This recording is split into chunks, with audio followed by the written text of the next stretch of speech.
In this video, let's see how to install the Dataplane on Google Cloud Platform. First and foremost, you must log into your Axle Data account. Select the Register option from the left navigation bar. In the Data Sources page, select Dataplanes. To create a new Dataplane, click the Setup Dataplane button after being redirected. Now on the Setup Dataplane page, enter some information to configure GCP. The first is the name of the Dataplane. It is optional to provide a description. Select GCP from the Cloud Provider drop-down menu for the Dataplane installation. When you select this option, you will be presented with a list of additional parameters that must be entered in order to set up GCP. Project ID, bucket name, client email, private key, processor type, and so on are examples of these parameters. These specifics are required in order to save data reliability results in the Google Cloud.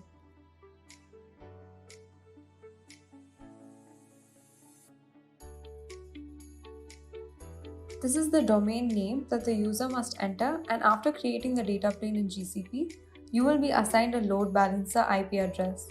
The user must map this domain name to that specific public IP address in their DNS. Once all of the details have been entered, click the Submit button. When you click the Submit button, a values.yaml file will be downloaded to your system. You must upload this values file to the GCS bucket. This file will further be consumed during the Dataplane creation in GCP. Navigate to your GCP account. In the left corner, click the hamburger menu. Then, from the list of options, choose Cloud Storage, and from the drop-down menu, choose Buckets. To create a new bucket, click the Create button at the top. Give it a title. In the following steps, you will use this bucket name as an input during Dataplane creation. Now we'll have to upload the YAML file into the bucket.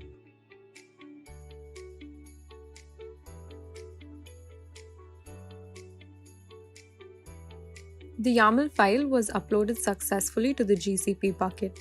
Now copy the bucket's name because it will be needed in the next step. Launch your terminal. The first step is to use this command to download the Google deployment templates. This command will be provided in the README file. When you run the command, a GCP file will be downloaded. Then extract the zip and open it in an editor. The zip file will contain a GCP folder as well as a deployment folder and a templates folder. Now you must open the complete.yaml file in the deployment folder and update a few details in the files resources section. Only the fields marked as mandatory must be updated. The remaining fields are optional and can be changed if necessary. You can access the deployment folder directly from the terminal.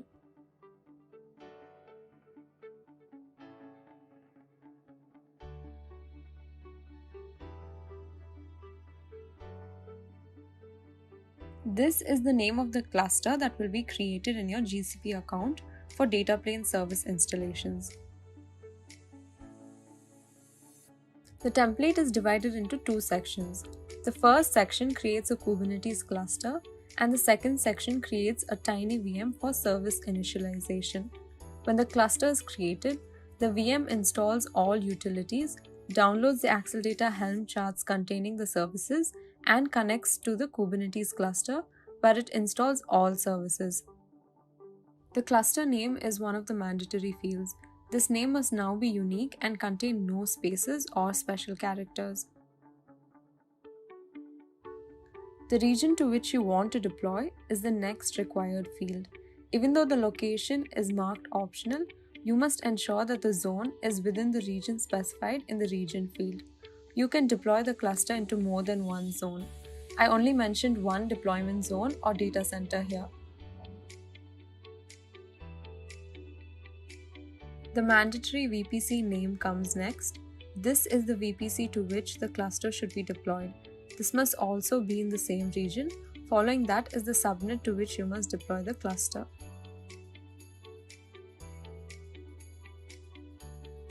It is important to note that when you create the subnet for this cluster, you must also create two secondary ranges in the subnet called pods and services. To demonstrate this, go to the VPC network, select the VPC that you just entered, and ensure that the secondary ranges have been created in the subnet. For instance, this is the subnet I'm using. As you can see, two subnet ranges have been created. If you don't have either, you can add the details for the subnet ranges by clicking the Edit button at the top. This is required for the cluster. The next required field appears in the Initialization VM section. This is the bucket that you previously created in your GCS account and uploaded the values.yaml file that was downloaded from the control plane. This is the name of the bucket, and here is the uploaded values.yaml file. You must include their names in the mandatory sections. You are ready to run once all of the mandatory fields have been updated. However, you must first install utilities such as Google Cloud CLI. Based on the type of your local machine, you can download the CLI from this specific URL. Once the Google Cloud CLI is installed, you must log into the Google Cloud account using the CLI. To log in, run the command gcloud auth login. You will be taken to this page and prompted to log in. After selecting the appropriate account, click Allow. You should see a message indicating that you have been authenticated with Google Cloud CLI. Close the tab and return to the terminal. If you have more than one project in your account, use the following command to specify which project you want to deploy the cluster to. Set project name with the following command: gcloud config set project name. The data plane is now ready for deployment. Run the command gcloud deployment manager deployments to deploy the data plane. Create a deployment name. This name should be unique. To make sure the process is easier and to help you remember the name it the same name as you did when you created the cluster. Then type --config followed by the name of the YAML file. When using the terminal, make sure you're in the deployment folder. Click enter and wait for the deployment to complete.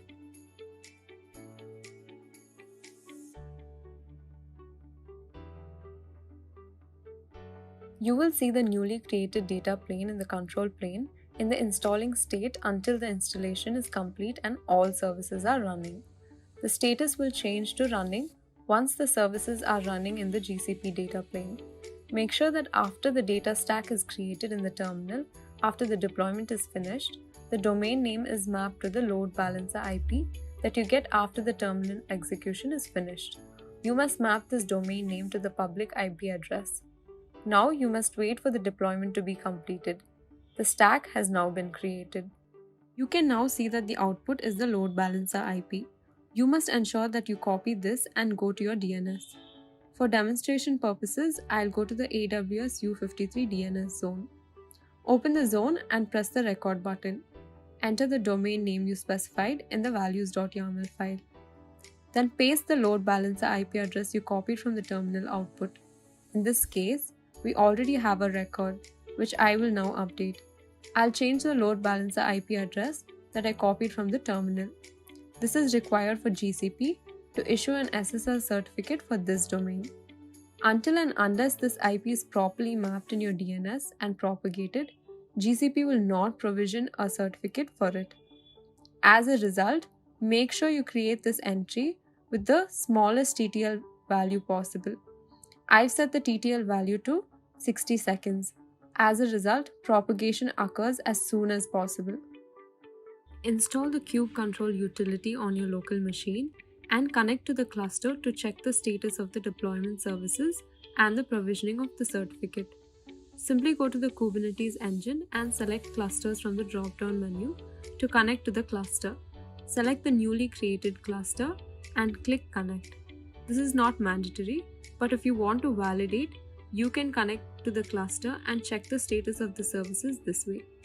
I can get the credentials to connect to the cluster this way, and you can check the status of all the services with the kube control utility.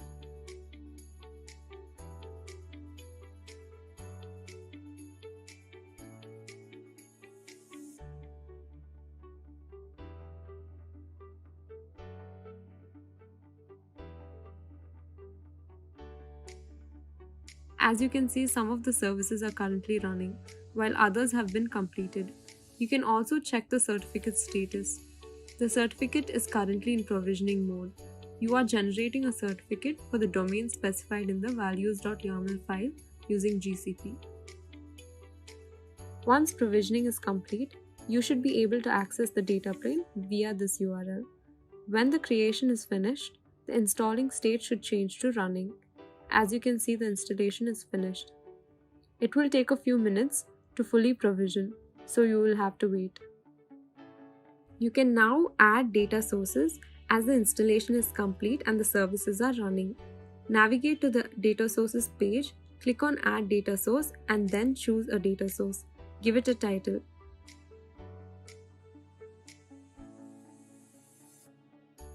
Choose the data plane that we just created.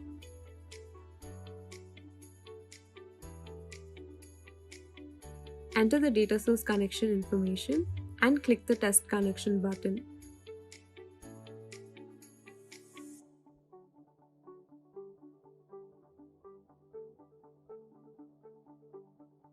Then press the Next button. Select and enter the necessary details if you've enabled both compute observability and data reliability.